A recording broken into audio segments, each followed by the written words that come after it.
வணக்கம் மக்களே, சற்றுமுன் கிடைத்த தகவல் ஒன்றை பார்க்க போகிறோம். புதிய கல்விக் கொள்கை இந்தி உங்களுக்கு வேணும்னா நீங்கள் கற்றுக்கோங்க, நீதிமன்றம் அதிரடி.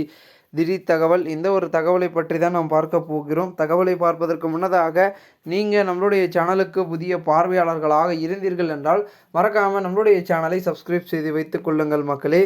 தற்பொழுது தமிழ்நாட்டில் புதிய கல்விக் கொள்கையை அமல்படுத்த வேண்டும் என்று வலியுறுத்தி உச்சநீதிமன்றத்தில் பாஜக வழக்கறிஞர் மனு தாக்கல் செய்திருந்தார். வழக்கை விசாரித்த நீதிமன்றம் இது எங்கள் வேலை கிடையாது என்று கூறியுள்ளது.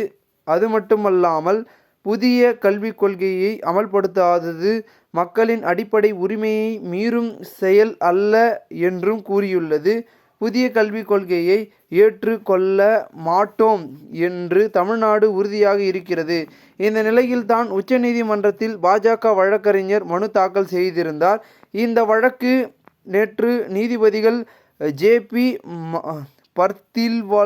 பத்திர்வல்லா மற்றும் நீதிபதி ஆர். மகாதேவன் ஆகியோர் அடங்கிய அமர்வு முன்பு விசாரணைக்கு வந்தது.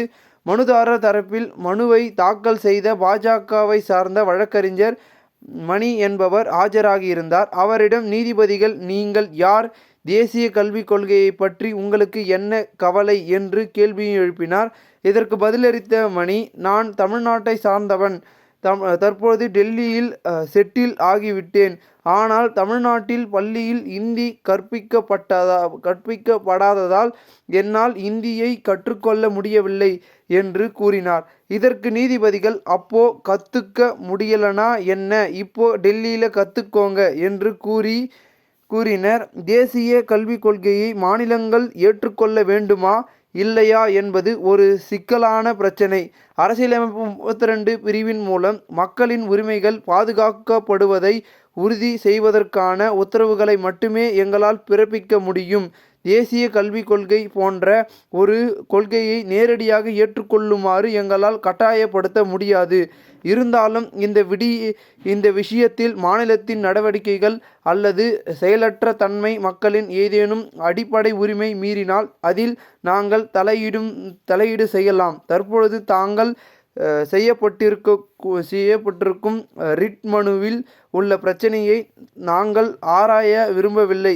மனுதாரரின் மனுக்கு அவர் முன் வைக்கும் கோரிக்கைகளுக்கும் எந்த தொடர்பும் இல்லை. அவர் தமிழ்நாடு மாநிலத்தை சார்ந்தவராக இருக்கலாம், ஆனால் புது டெல்லியில் வசிக்கிறார் என்பதனை அவரே ஒப்புக்கொண்டார். இது போன்ற சூழல்களில் இந்த மனு தள்ளுபடி செய்யப்படுகிறது என குறிப்பிட்டிருக்கிறார். இந்த ஒரு தகவல் தற்போது அரசியல் வட்டாரங்களில் வெளியாகி பரபரப்பாகவும் விறுவிறுப்பாகவும் பேசப்படுகிறது.